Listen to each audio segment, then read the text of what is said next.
Bienvenue au Kosovo. Ce petit pays, enclavé entre la Serbie et l'Albanie, a déclaré son indépendance en février 2008. Il compte près de 2 millions d'habitants, à 90% albanophobes et musulmans. Il vit dans un inconfort politique et diplomatique permanent. Au cours de notre séjour, la KFOR est d'ailleurs toujours présente.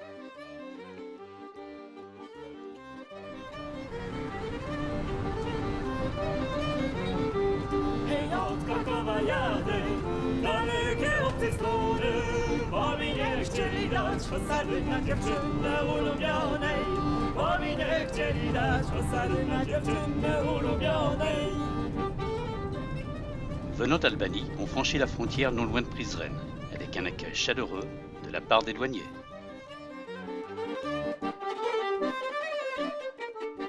Nous allons retrouver un pays que nous avons découvert dans les années 80, qui malheureusement a beaucoup souffert des conflits meurtriers. La vérification des passeports et des papiers du véhicule est rapide. Nous allons donc reprendre la route pour notre première étape qui se fera à Prizren. Ancienne capitale historique du Kosovo, Prizren a conservé de son passé sa diversité multiethnique et un riche patrimoine.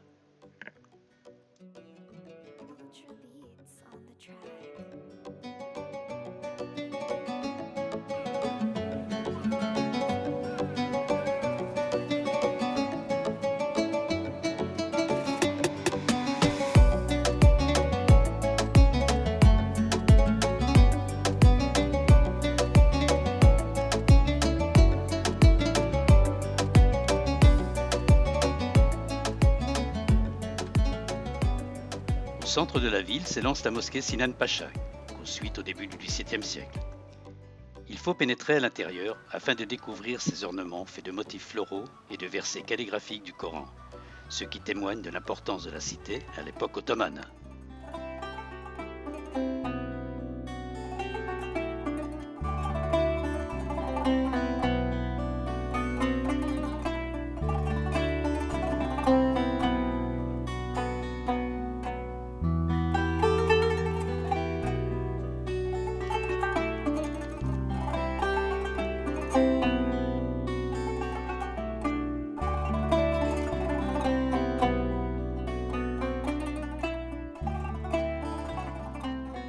On remarque aussi le hammam Mehmet Pacha avec ses nombreuses coupoles. Se reposer aux abords de la Bistrica est apprécié des Kosovars et des visiteurs qui peuvent consommer dans de nombreux restaurants les spécialités locales.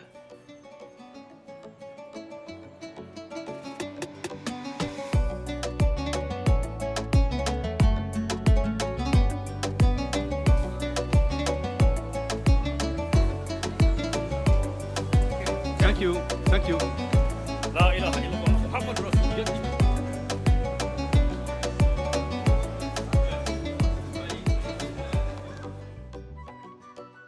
Nous constatons dans les devantures des magasins l'attachement que les Kosovars portent à leurs costumes traditionnels.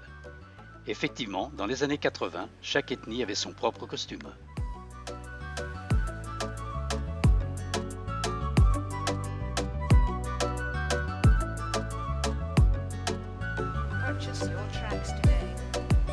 La confection se fait artisanalement dans de petits ateliers. Mais sont-ils toujours portés? Nous nous rendrons ensuite au marché hebdomadaire afin de le vérifier. Celui-ci est bien achalandé en légumes et en fruits, et il est très fréquenté par les habitants de Prizren.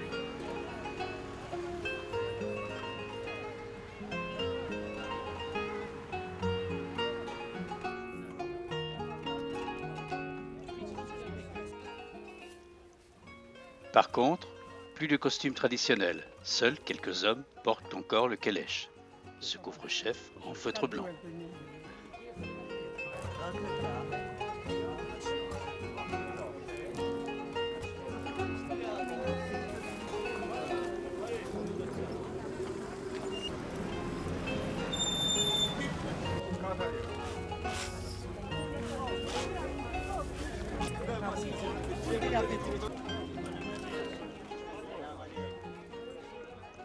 Afin de vérifier si des costumes subsistent, nous quittons Prizren pour la région de Dragash, située plus au sud.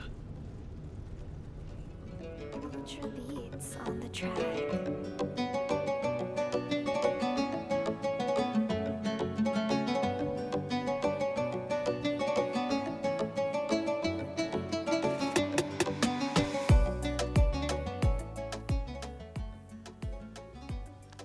Dans ces campagnes, rien de comparable avec l'atmosphère des années 80. Mais revenons 35 ans en arrière. Bonjour.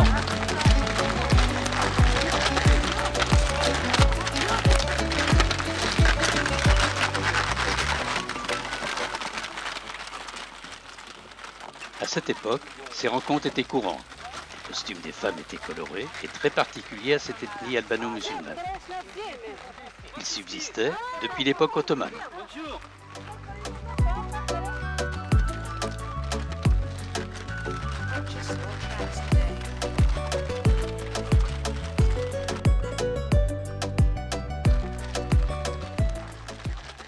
On peut s'interroger sur l'aspect des jupes. En fait, un élément en bois était maintenu au niveau de la taille et il protégeait ainsi les femmes contre d'éventuels gestes déplacés de la part des envahisseurs ottomans.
Après avoir découvert la campagne environnante, nous allons vers le marché de Prizren.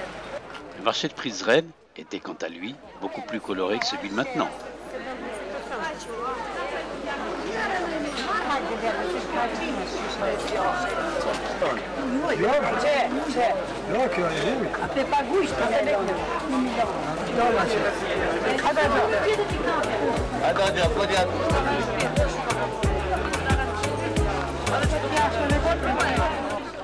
En ce lieu, toutes les ethnies se croisent. On peut observer cette atmosphère d'antan.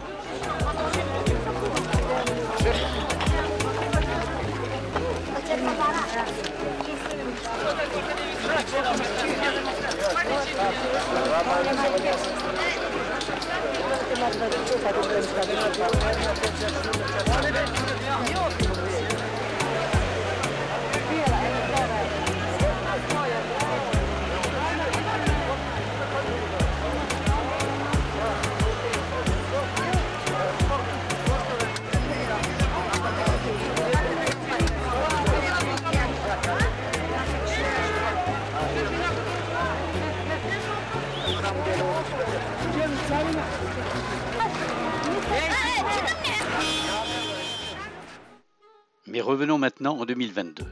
De retour à Prizren, nous allons découvrir la mosquée Emin Pacha.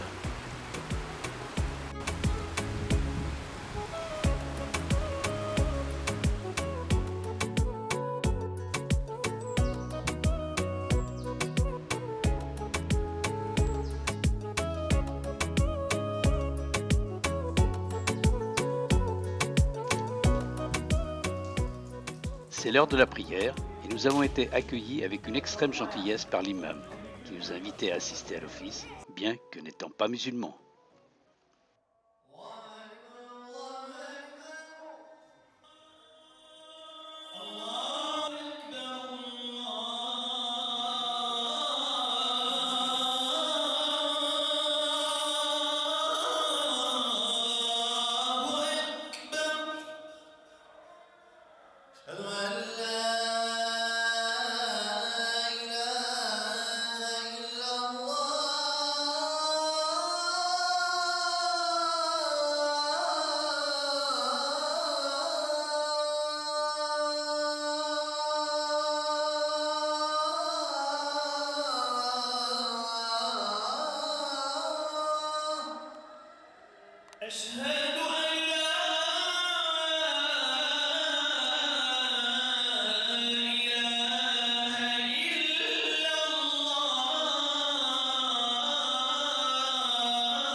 De retour dans les rues de la ville, nous sommes surpris par les nombreuses devantures de magasins où trônent de superbes tenues de soirée pour les mariages.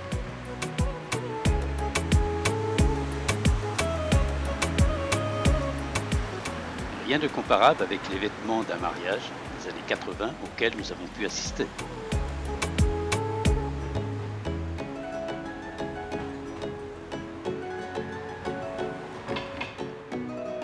Revenons à nouveau 35 ans en arrière.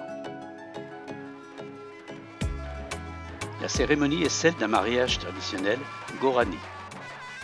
Peuple de montagnards, cette communauté vit dans la région de Dragaš, au sud de Prizren. Tout commence par des danses rythmées par des instruments traditionnels.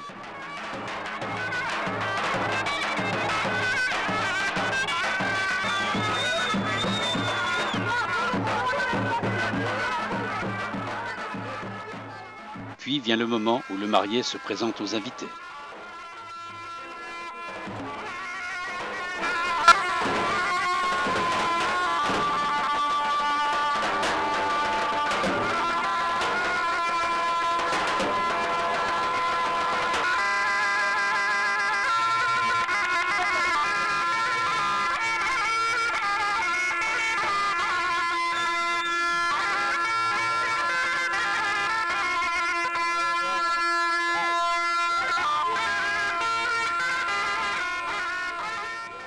Maintenant, tout le village est convié à accompagner le marié jusqu'à la demeure de sa future épouse.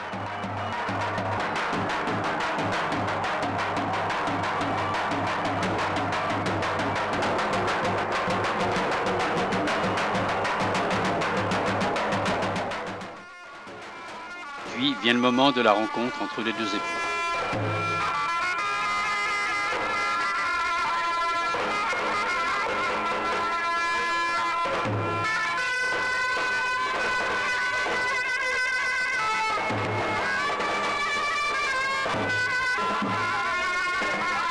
La mariée porte le costume de l'ethnie des Gorani. La peinture sur son visage a vocation d'apporter santé, bonheur, fertilité et de la protéger du mauvais œil.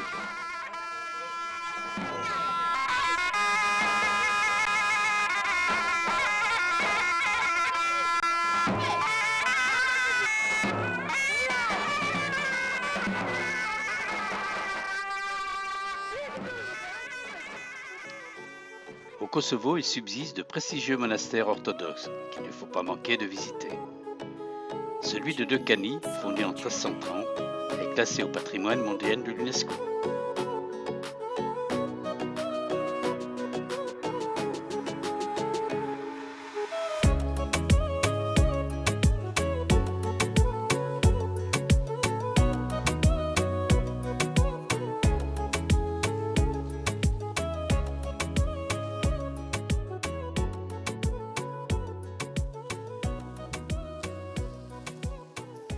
pénétrant à l'intérieur, on est émerveillé par les peintures murales.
Un autre monastère à découvrir, celui du patriarcal de Pécs.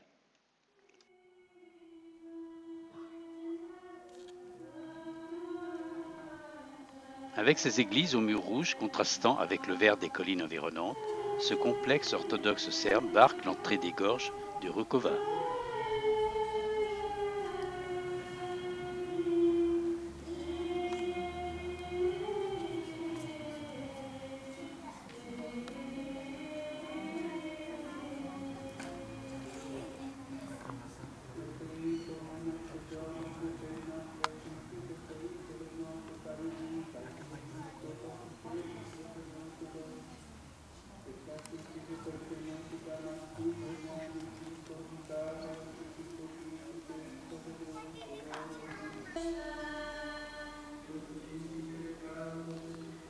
Classé au patrimoine mondial de l'UNESCO, le monastère recèle des fresques médiévales parmi les plus riches des Balkans.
Mais revenons à nouveau 35 ans en arrière et visionnons le traditionnel marché de Pécs dans les années 80.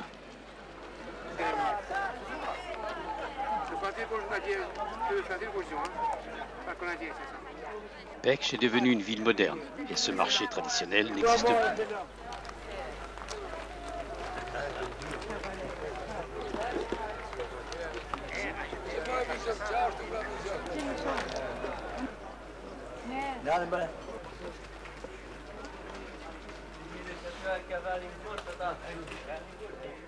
On pouvait à l'époque observer la fabrication des kelèches chez un artisan.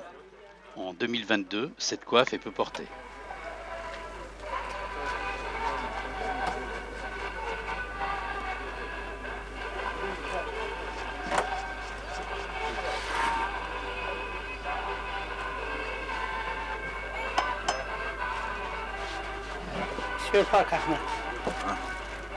Yok.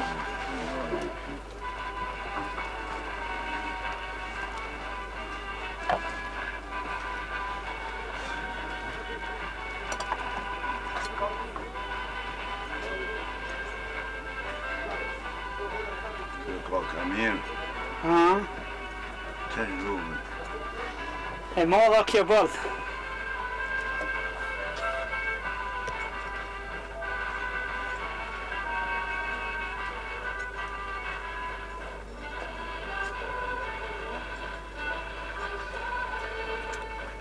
نكون مثلا فوها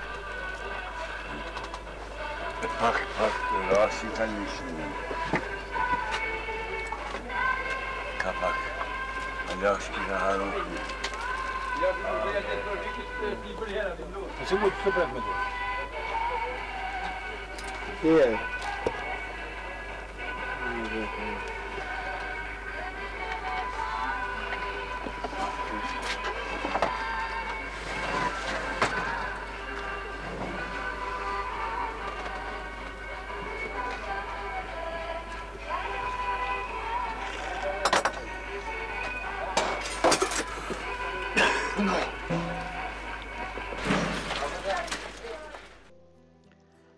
En revenant maintenant en 2022, nous découvrons dans la plupart des villages traversés des monuments à la mémoire des victimes du conflit des années 90.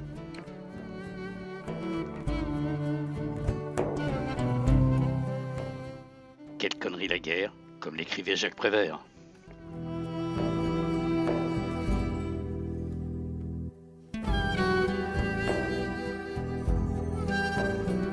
On remarque aussi à Prizren des remerciements aux nations qui ont aidé le Kosovo.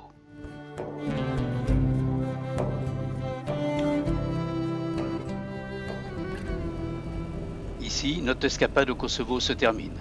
Et comme après chaque séjour dans ce pays, nous gardons le souvenir d'un peuple chaleureux et accueillant. Donc, bon voyage à vous qui souhaiterez le découvrir. Si vous avez aimé ce film, faites un clic pour vous abonner. C'est gratuit et vous pourrez ainsi découvrir d'autres pays. Beats on the track.